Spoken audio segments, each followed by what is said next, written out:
Welcome back to the channel. Everyone, this is Iraqi Dinar, and today, we're diving deep into one of the most heated and highly emotional conversations shaking the entire IQD community right now. And yes, we're talking about Pimpy's big warning, the warning that has people excited, confused, hopeful, frustrated, and honestly a little anxious all at the same time. This topic is exploding in Facebook groups, Telegram chats, and every dinar discussion thread across YouTube. So today, we're not just repeating what Pimpy said, we're breaking it down clearly, calmly, and respectfully, so every viewer understands exactly what the debate is about and why it matters. For the future of the IQD.Pimpy dropped a statement that rattled the community, and people are still trying to wrap their minds around it. According to him, if Iraq were to launch a revaluation and allow foreigners to keep the zeros on the currency, the Iraqi government would effectively drain or destroy its own liquidity in a single move. Now, at first glance, that sounds dramatic. But once you slow down and actually analyze the numbers and the logic behind his argument, it suddenly becomes crystal clear why this topic is causing such a storm.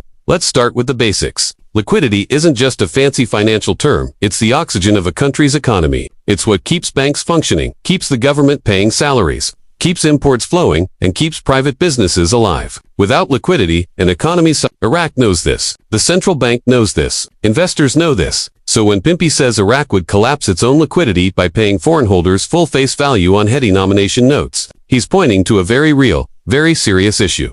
Here's the picture Pimpy paints. Imagine a foreign investor walking into a U.S. bank with a single 25,000 IQD note they bought for maybe $20 or $30.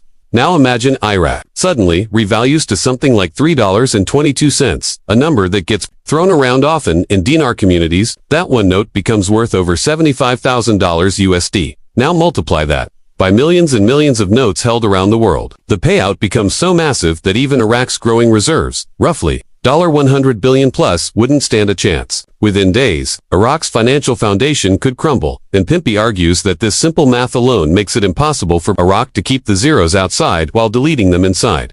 Now let's move inside Iraq, because this is where the conversation becomes even more important. For years, Iraqi economists and policymakers have talked about deleting the zeros within the country, meaning a 25,000 note becomes a 25 dinar note in daily life. This isn't new. The central bank has openly discussed it. Parliament has openly discussed it. Economists have repeated it for more than a decade. The purpose is simple: stabilize the currency, reduce the volume of cash, simplify accounting, and modernize the economy.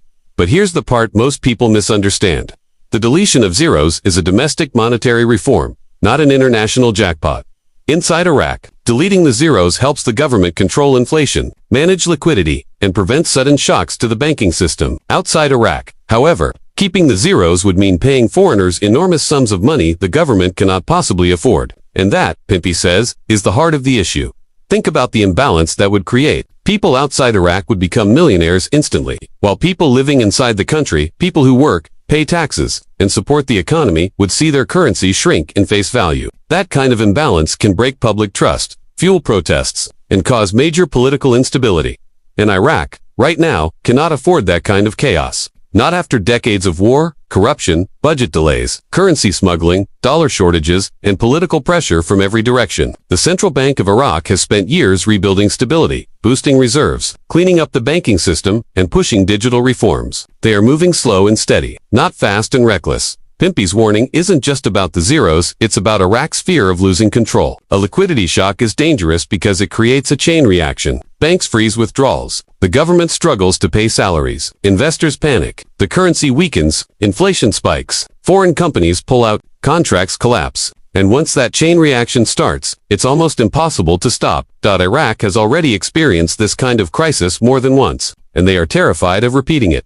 Now let's talk about foreign holders, because this is where many viewers feel frustrated or confused. Pimpy isn't saying foreigners will get nothing. He's not saying that dinar has no future. What he is saying is that the future will not look like the fantasy some people promote. Foreigners could absolutely benefit, but through realistic growth, not through a sudden overnight windfall that Iraq cannot support. A responsible revaluation, if it ever happens, would likely be controlled, gradual, or part of a long-term float. Iraq could strengthen purchasing power domestically. They could slowly increase the value as the economy grows. They could transition away from dependency on the dollar. These are real, sustainable steps, and they're already happening. But no country, ever in history, has revalued its currency to make outsiders billionaires and drain its own central bank. Iraq will never be the first. Everything Pimpy is saying comes back to a single, simple truth. Iraq will always protect itself first. And that is exactly what every smart government does. Reevaluations are tools for stability, not gifts for investors. But the story doesn't end there. Iraq has been making serious moves. Record high foreign reserves, gold accumulation, electronic payment expansion, anti-smuggling crackdowns, dollar dependency reduction, banking reforms, investment restructuring, digital platforms and cards, new monetary policies from the CBI. All of these point toward long-term strengthening, not a sudden, chaotic RV. So while some people see Pimpy's message as a negative blow, it's actually a reality check, one grounded in economics, history, and simple math. Iraq's future is being built step by step, not through an overnight miracle. And the key takeaway from Pimpy's whole argument is simple and powerful. Real growth takes time. Stability comes first. Liquidity must be protected, and Iraq will not risk everything they've built just to create a global payday. So if you're watching this today, remember this. Patience isn't just a virtue, it's a requirement. Iraq has one chance to get this right, and they know it. They won't gamble, they won't rush, and they won't allow a move that drains their reserves and destabilizes the country. And honestly, that careful, calculated approach is exactly what gives the dinar a real chance to grow in the long term, not through hype, but through genuine economic strength.